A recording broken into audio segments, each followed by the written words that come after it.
Velkommen til debatten om familielivet i 50'erne. I den debat har vi inviteret de to damer, Diana og Sonja, som levede i 50'erne, og specialisten Jakob i studiet. De vil diskutere, hvordan livet i 50'erne virkelig var.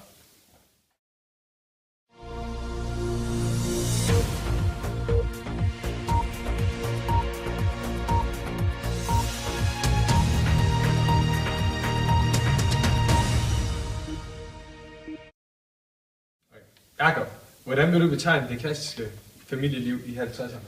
Ja, det klassiske liv i 50'erne, det var, at man var far, mor og børn. Og far, han arbejdede, og mor, hun var hjemme og sørgede for, at huset så perfekt ud, og hun sørgede for opdragelsen og madlavningen. Mens faren, han tjente til hus og hjem og mad, og så de ligesom kunne klare sig. Teknologien var også lige kommet her efter krigen. Der begyndte der ligesom at komme mange flere ting frem med køleskabe og fryser og ovne og støvsuger. Det blev også meget eftertragtet at få egen bolig, men det var kun de færreste, der havde råd til f.eks. murermestervillaer, så de fleste de boede i lejligheder.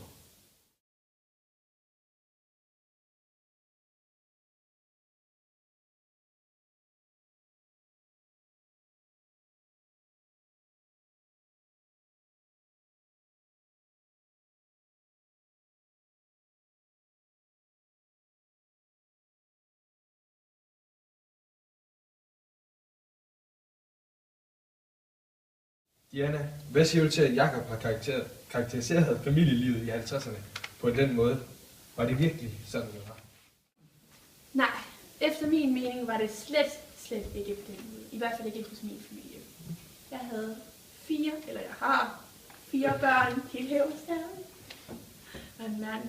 Min mand, han arbejdede også uden for huset. Han var dyrlæge, og vi boede i en kæmpe villa med masser af værelser og flere etager og en pool og en masse store, flotte haver. Så nej, vi boede ikke inde i byen, og vi havde mange penge. Så alle var ikke fattige, og det var en dårlig karakterisering. Alt var slet ikke så firkantet, som Jakob siger.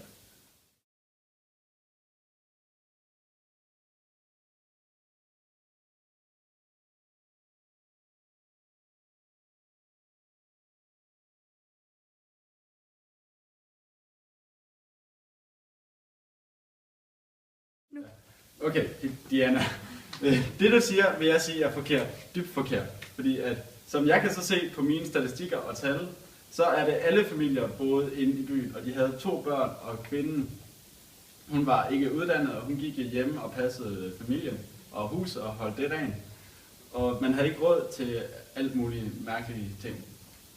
Ja, det vil jeg også sige er rigtig forkert, fordi vi havde 4 børn. Jeg var uddannet sygeplejerske, og derfor ikke uddannet hjemme. Dog gik jeg hjemme, men jeg havde en uddannelse.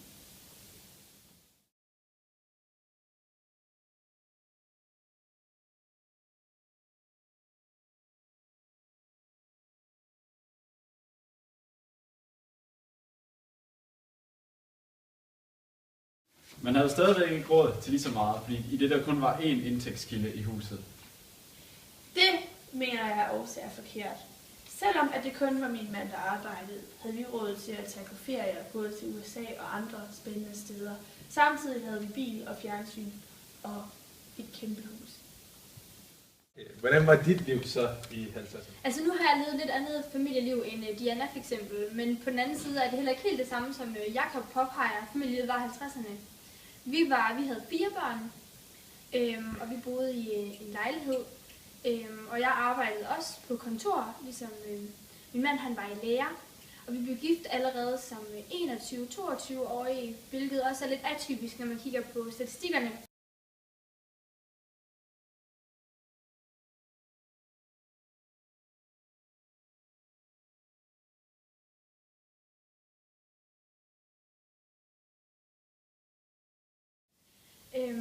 Vi havde heller ikke råd til f.eks.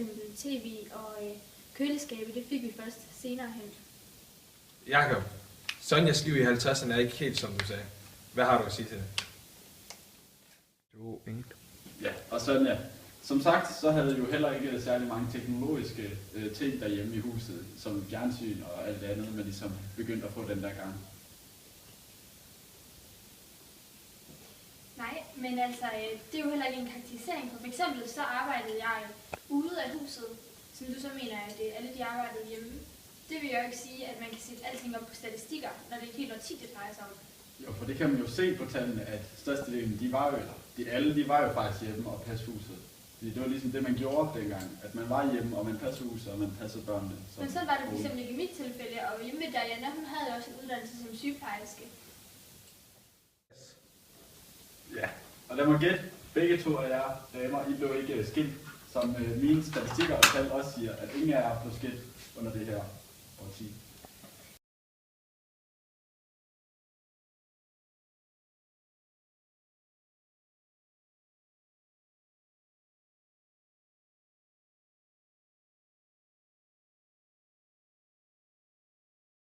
Altså nej, vi blev ikke skilt. Det var der faktisk heller ikke så mange i min omgangskreds, der gjorde. Nej, heller ikke her.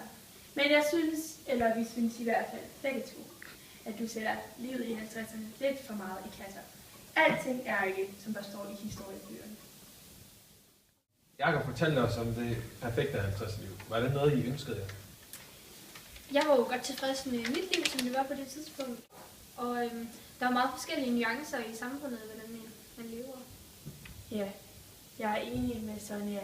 Jeg var glad for mit liv, og dog kunne jeg da nogle gange ønske, at jeg var boet lidt tættere på byen, da det var der, jeg var vokset op på Frederiksberg i København, hvor jeg nu herefter boede på Fyn, i en lille by.